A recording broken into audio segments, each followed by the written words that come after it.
Assalamualaikum warahmatullahi wabarakatuh. Selamat pagi anak-anak semua. Alhamdulillah di pagi hari ini kita sudah masuk pada pertemuan yang ke-10.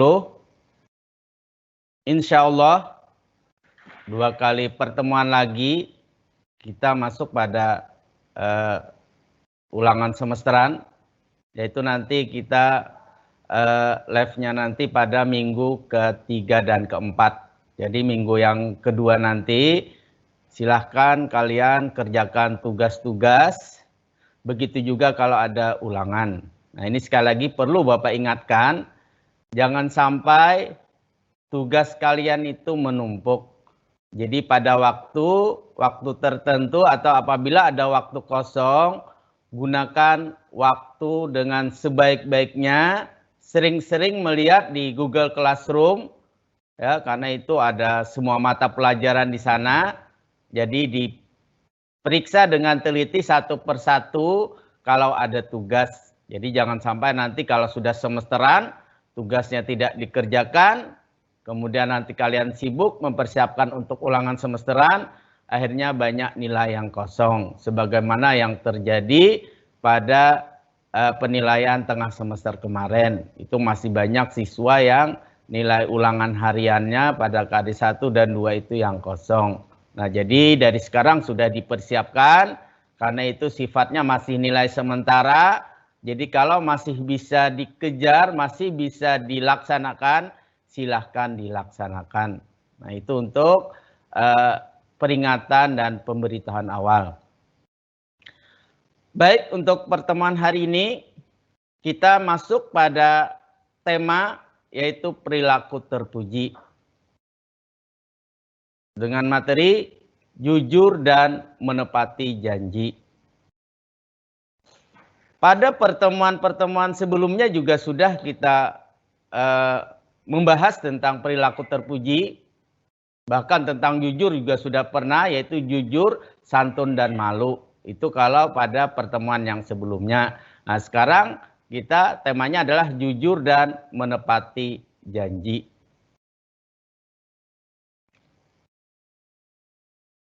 Jujur dan menepati janji ini merupakan akhlak terpuji. Jadi akhlak itu secara umum dibagi dua, ada akhlak terpuji dan ada akhlak tercela. Yang dimaksud dengan akhlak terpuji itu adalah segala sesuatu yang kalian lakukan, yang kalian perbuat, di mana apabila kalian melakukannya, orang lain menjadi senang, orang lain menjadi bahagia, orang lain menjadi tenang. Apapun yang kalian lakukan, baik mengenai perkataan maupun perbuatan, dan ini merupakan ciri khas daripada masing-masing individu. Nah, ini yang dimaksud dengan perilaku terpuji. Lawan daripada perilaku terpuji adalah perilaku tercela. Nah, jadi perilaku terpuji itu berlawanan dengan perilaku tercela. Kalau perilaku terpuji tadi harus kita miliki karena mengandung hal-hal yang baik, yang bisa membuat orang lain senang, bahagia, bisa tenang. Sebaliknya perilaku tercela, ini yang harus kita hindari dan harus kita buang jauh-jauh. Yang dimaksud dengan perilaku tercela ini adalah segala sesuatu yang kalian lakukan, baik mengenai perkataan maupun perbuatan, yang apabila kalian melakukannya bisa membuat orang lain menjadi sakit hati, bisa membuat orang lain menjadi menderita, bisa membuat orang lain menjadi dendam. Oleh karena itu sifat-sifat seperti ini harus dibuang jauh-jauh. Dan mengenai perilaku ini yang merupakan sekali lagi ciri khas daripada masing-masing individu. Banyak hal dari segi jasmani yang bisa membuat kita sama antara satu dengan yang lainnya, yang susah untuk membedakan. Tapi satu hal yang bisa membedakan antara satu dan yang lainnya, yaitu kepribadian seseorang, yang disebut juga dengan akhlak.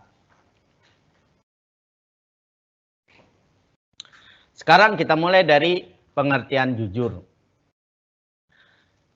Yang dimaksud dengan jujur di sini adalah sikap yang dimiliki seseorang yang senantiasa berpijak pada kebenaran, terhindar dari indikasi kemunafikan, kepalsuan, rekayasa, basa-basi, kepura-puraan, dan perbuatan manipulatif. Nah, ini yang dimaksud dengan jujur. Dengan demikian bisa kita ambil kesimpulan bahwa yang dimaksud dengan jujur itu adalah kesesuaian antara perkataan dan perbuatan dan apa yang ada di dalam hati. Ya. Karena lain di hati, lain di mulut, lain juga yang diperbuat. Nah, inilah tadi yang disebut dengan munafik. Orang munafik itu lain yang dia katakan, lain yang dia perbuat. Lain yang di dalam hatinya, lain yang dia katakan. Itu orang munafik. Kalau orang jujur, apa yang ada dalam hati itulah yang dia katakan, kemudian dia realisasikan dengan perbuatan. Memang masalah jujur ini, kalau dari segi teori memang mudah. Tapi susah untuk dipraktekkan. Meskipun susah, tapi kewajiban kita untuk melaksanakan. Kita harus berusaha dan berusaha terus untuk ke arah yang lebih baik. Minimal mengurangi. Nah, jadi membiasakan jujur, ya, dimulai dari diri sendiri, ya, baru kita terapkan kepada orang lain. Jadi kita juga jangan menekankan, jangan memerintahkan, jangan mengingatkan kepada orang lain untuk selalu jujur, sedangkan kita sendiri tidak jujur. Jadi apabila kita ingin mengajak orang lain untuk jujur, maka hendaklah kita mulai dari diri kita sendiri dulu. Ya, jadi mulai dari diri sendiri, kita terapkan dalam rumah tangga, kemudian kita terapkan dalam masyarakat, berbangsa dan bernegara. Mengenai jujur juga sudah dijelaskan di dalam Al-Quran, surat Al-Ahzab ayat 70, yaitu surah ke-33 dalam Al-Quran. Yang berbunyi, Ya ayyuhalladzina amanuttaqullaha wa qulu qawlan sadida. Yang artinya, wahai orang-orang yang beriman, bertakwalah kamu kepada Allah dan ucapkanlah perkataan yang benar. Nah, dari ayat di sini sudah sangat jelas bahwa bentuk ketakwaan seseorang kepada Allah itu dimulai dari berkata yang benar, yaitu yang disebut dengan jujur. Jadi orang yang jujur itu apa yang dia katakan itu adalah benar yang dia lakukan, benar yang dia lihat. Apalagi masa sekarang ini orang banyak melakukan hal-hal yang membuat orang lain bisa menderita hanya untuk kepentingan dirinya sendiri. Dengan maksudnya adalah sering tidak jujur. Ya. Untuk mementingkan dirinya sendiri, dia bisa berbohong.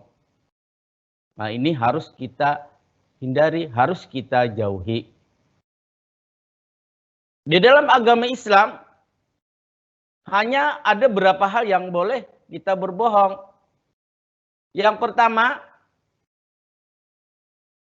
berbohong untuk menyenangkan istri bagi yang sudah berumah tangga. Tetapi menyenangkan di sini dalam artian tidak membuat, tidak menjadikan istri mudarat atau mengakibatkan hal yang sebaliknya menyakitkan. Artinya misalnya dari segi ini kita sambil lihat contoh hal-hal mana yang boleh berbohong. Misalnya pada saat dalam rumah tangga istri masak, ya, dia menyuruh kita untuk mencicipi makanan. Kemudian dia bertanya apakah masakannya itu enak.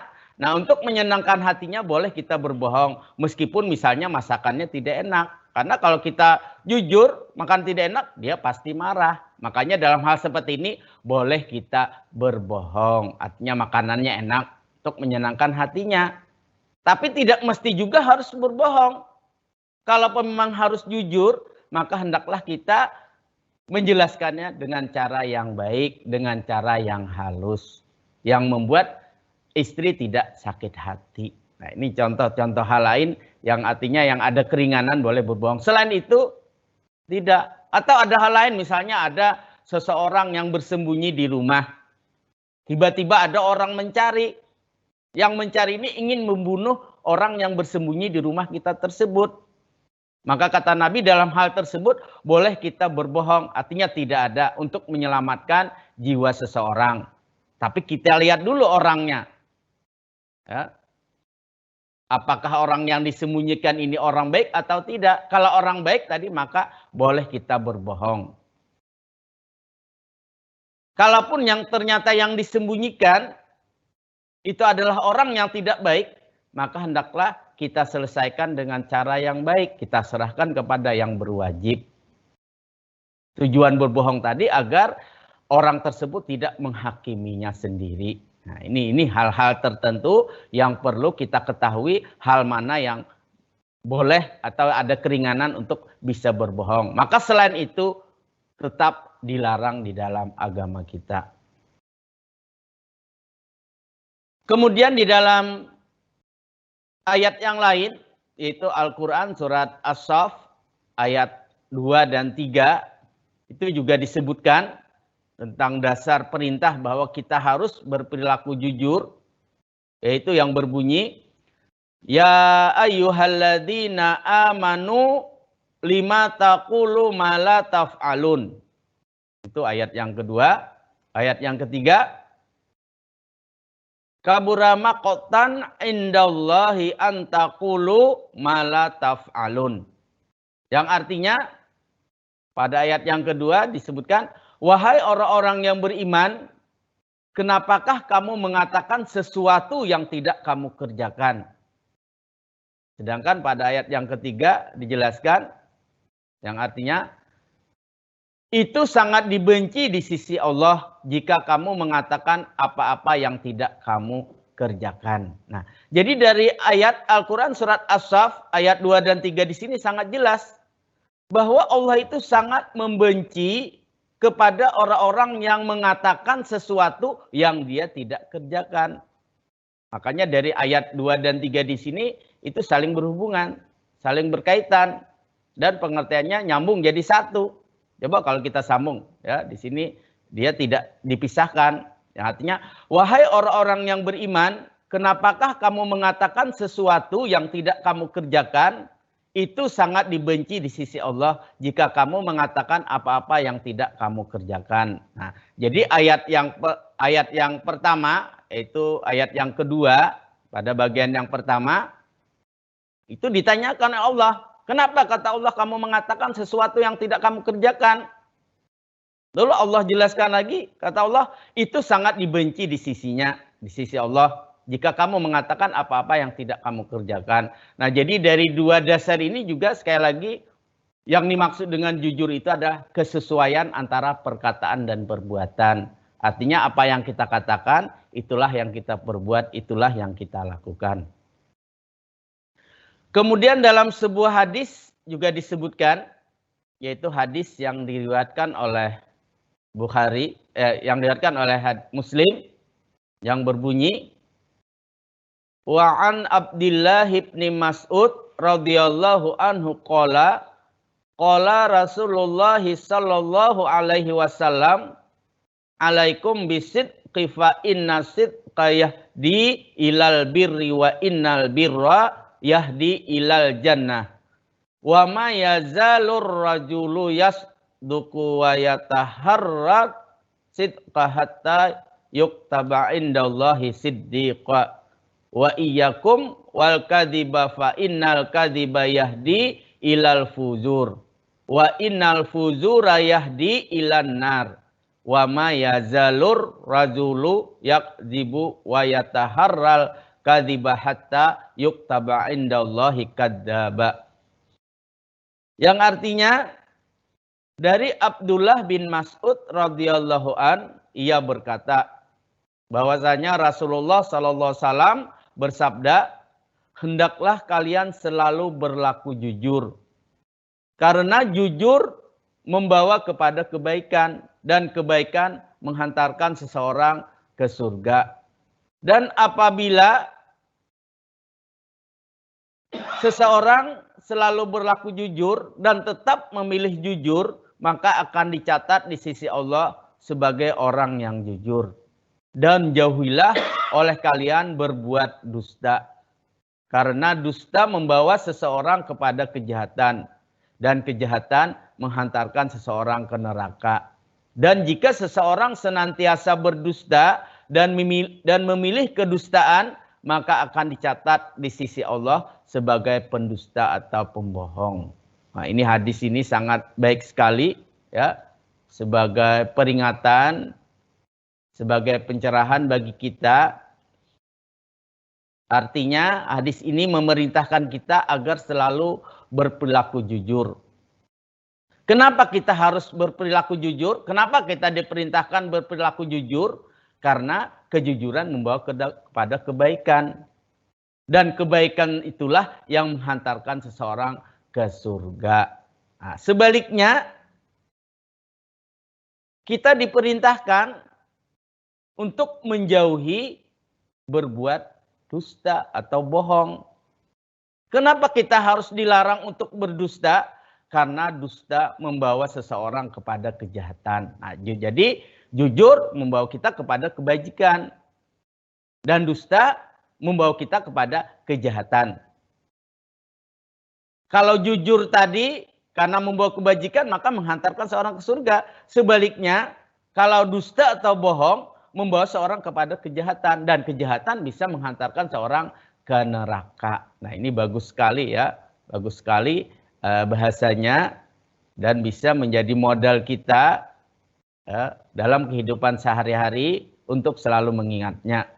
Dan jika seseorang senantiasa berdusta dan memilih kedustaan, maka akan dicatat di sisi Allah sebagai pendusta atau pembohong. Jadi jangan sampai sekali-kali kita dicatat atau dicap oleh orang lain sebagai orang yang pembohong. Karena sekali saja kita berbohong, maka orang lain tidak akan pernah lagi percaya kepada kita. Jadi susah untuk mengembalikan kepercayaan orang lain kepada kita.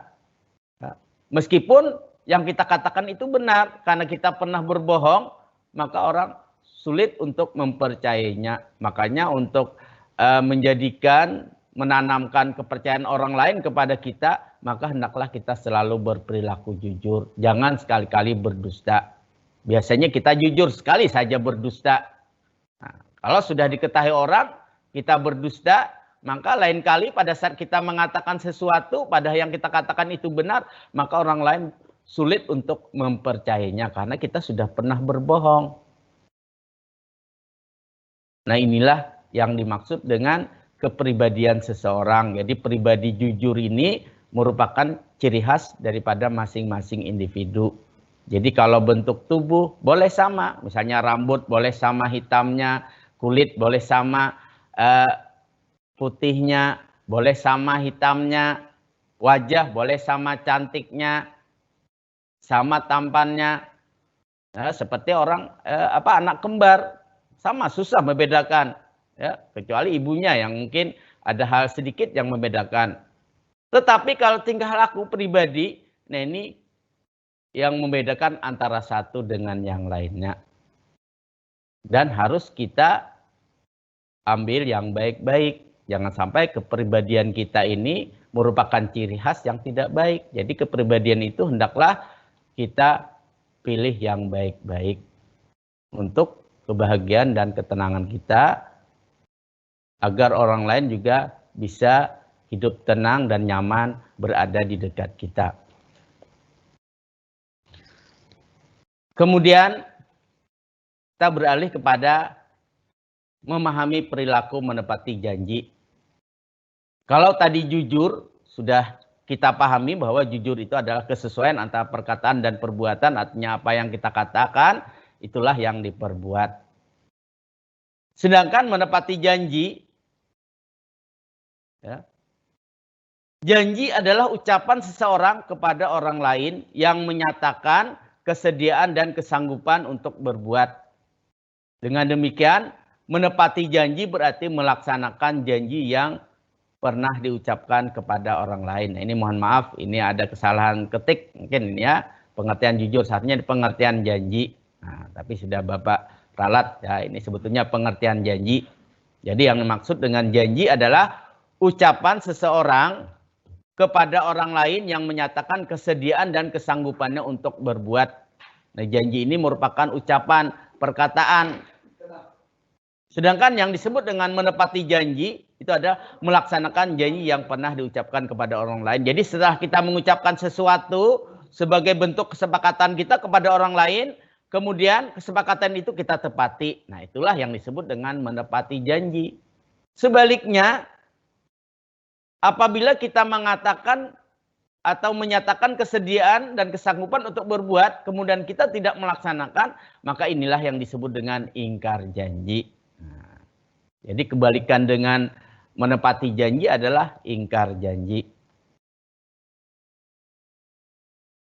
Mengenai janji juga dijelaskan di dalam Al-Quran, surat Al-Imran ayat 77. Di sini disebutkan, innalladzina yashtaruna bi ahdillahi wa aimanihim thamanan qalila ulaika la khalaqa lahum fil akhirati wala yukallimuhumullahu wala yanzuru ilaihim yaumal qiyamah wala yuzakkihim walahum adabun alim. Yang artinya, sesungguhnya orang-orang yang memperjualbelikan janji Allah dan sumpah-sumpah mereka dengan harga murah, mereka itu tidak memperoleh bagian di akhirat. Allah tidak akan menyapa mereka dan tidak akan memperhatikan mereka pada hari kiamat. Dan tidak akan mensucikan mereka bagi mereka azab yang pedih. Nah, ini merupakan ancaman dari Allah. Artinya jangan sekali-kali kita memperjualbelikan janji. Yang mana janji-janji yang kita promosikan, janji-janji yang kita ucapkan, ternyata tidak ditepati. Bahkan untuk meyakinkan seseorang misalnya agar orang percaya kepada kita, dia sampai bersumpah terhadap janjinya. Ternyata tidak ditepati. Nah, ini harus hati-hati. Apalagi misalnya dengan sumpah-sumpah ya demi Allah. Nah, itu hati-hati ya. Karena Allah itu Maha mengetahui, Maha mendengar. Jangankan diucapkan, apa yang ada di dalam hati kita saja Allah Maha mengetahui. Allah Maha mendengar. Dari suara yang paling kecil yang tidak didengar oleh manusia sampai suara yang paling keras, Allah Maha mendengar. Suara apa yang paling kecil? Yaitu suara hati. Nah, suara hati itu ada di dalam hati tapi tidak kita sebutkan. Itu namanya suara hati.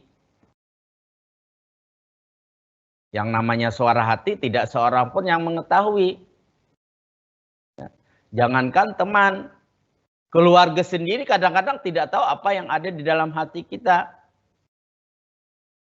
Kalian yang selalu bersama dengan saudaranya, selalu bersama dengan orang tua, bahkan tidur bersama-sama dengan saudara, dengan orang tua, tetap orang tua dan saudara kita tidak tahu apa yang ada di dalam hati kita.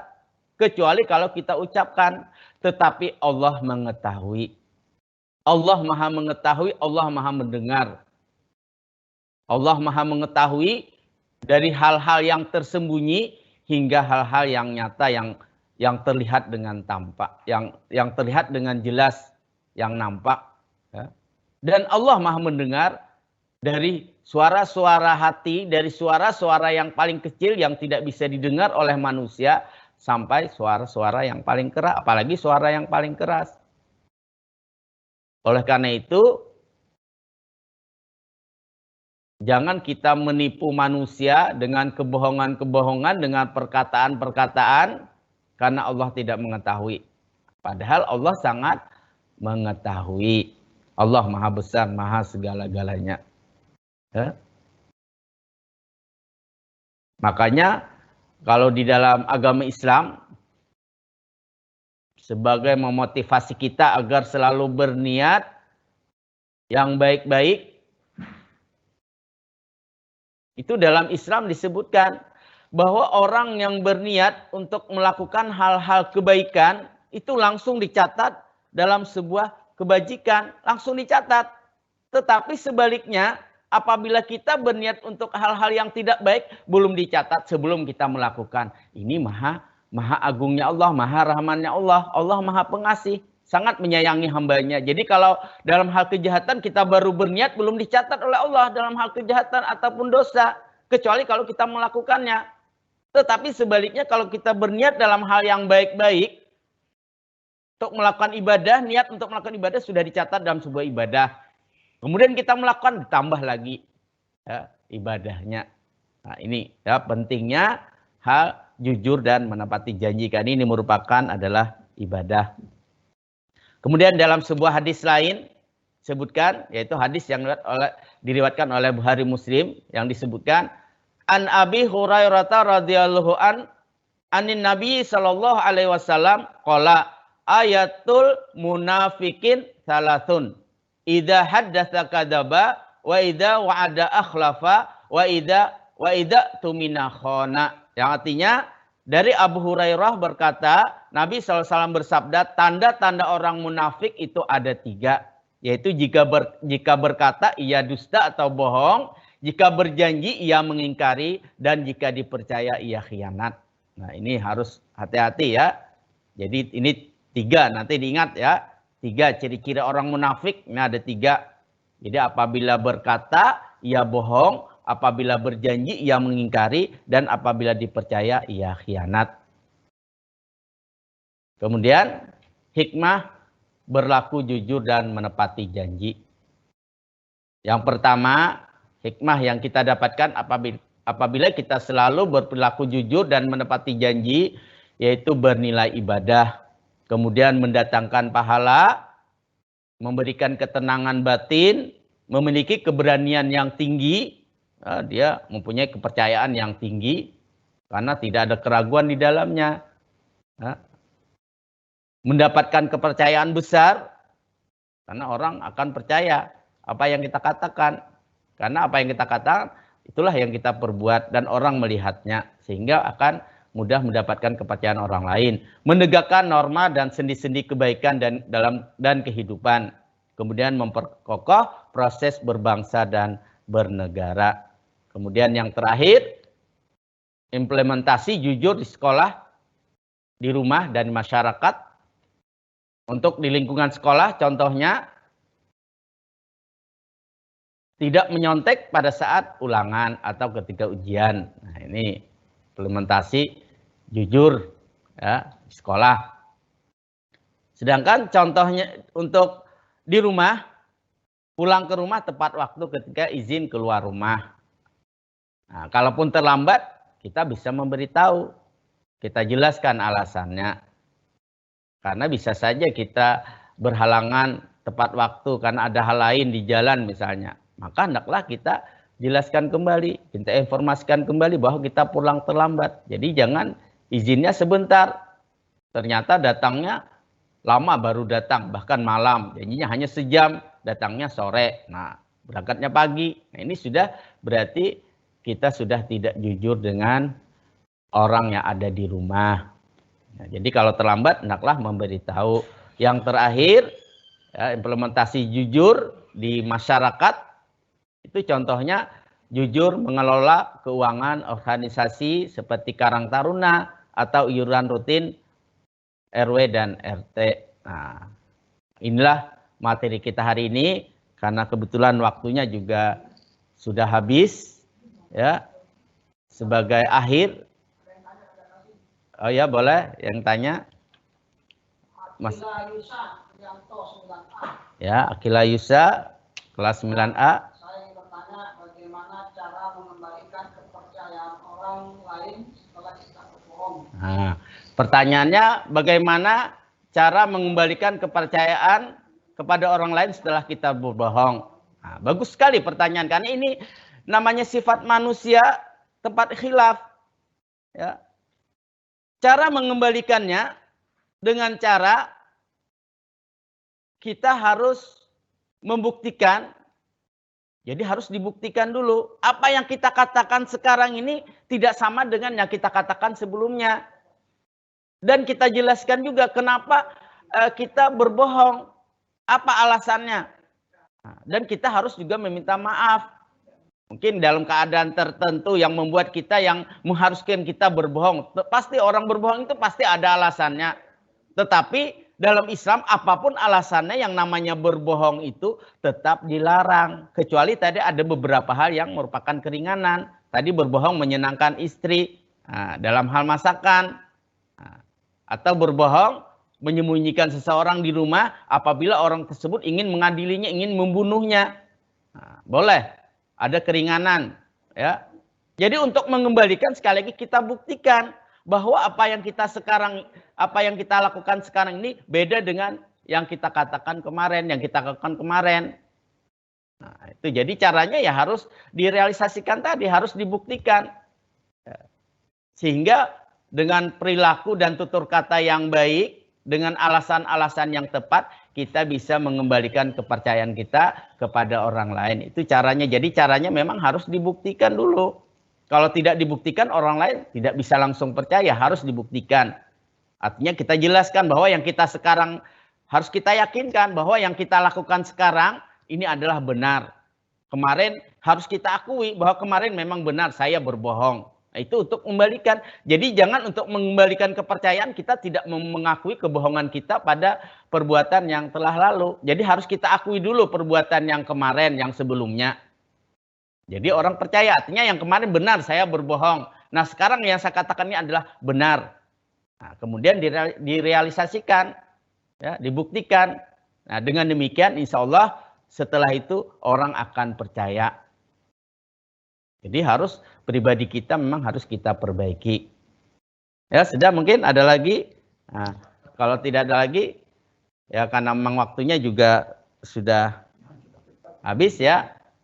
Karena masih menunggu pelajaran yang lain. Jadi sekali lagi Bapak ingatkan, tolong waktu yang ada digunakan dengan sebaik-baiknya.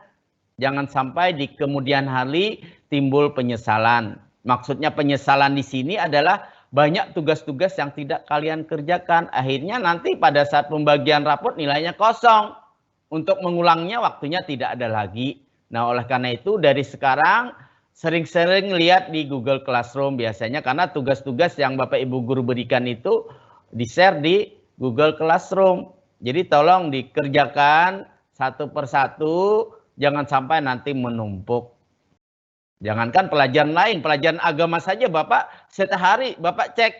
Ya, itu dari 11 kelas yang seharusnya jumlah siswanya itu 300 lebih. Itu sudah Bapak share itu 3 minggu tugas 3. Itu Bapak lihat masih baru 200 orang, masih 100 orang lagi belum mengerjakan. Nah, kalau sampai waktunya padahal tidak Bapak batasi waktunya. Kalau sampai waktunya masih saja tidak dikerjakan, nah ini berarti kalian nanti menyesal sendiri. Ya. Baru nanti minta ulangan susulan, baru minta tugas susulan. Nah, ini jadi tolong semua, bukan hanya pelajaran agama tadi, hanya sebagai contoh. Nah, pelajaran agama saja banyak yang belum mengerjakan. Nah, udah tahu pelajaran yang lain, mungkin Bapak Ibu gurunya yang tahu. Jadi tolong sekali lagi, tugas-tugas yang ada di Google Classroom segera dikerjakan. Pelan-pelan saja kerjakan, kan ada waktu malam. Ya, malam hari dikerjakan, pagi hari, waktu kosong sore hari. Karena kita, ya ini meskipun misalnya live ini, palingan sampai 9:30 selesai. Nanti sore tidak ada lagi. Nah, waktu sore bisa dikerjakan tugas-tugas malam hari. Jadi jangan sampai nanti tugasnya menumpuk, nanti akhirnya stres sendiri. Ya mungkin itu yang bisa Bapak sampaikan, lebih kurangnya mohon maaf. Wabillahi taufiq wal hidayah. Wassalamualaikum warahmatullahi wabarakatuh. Tetap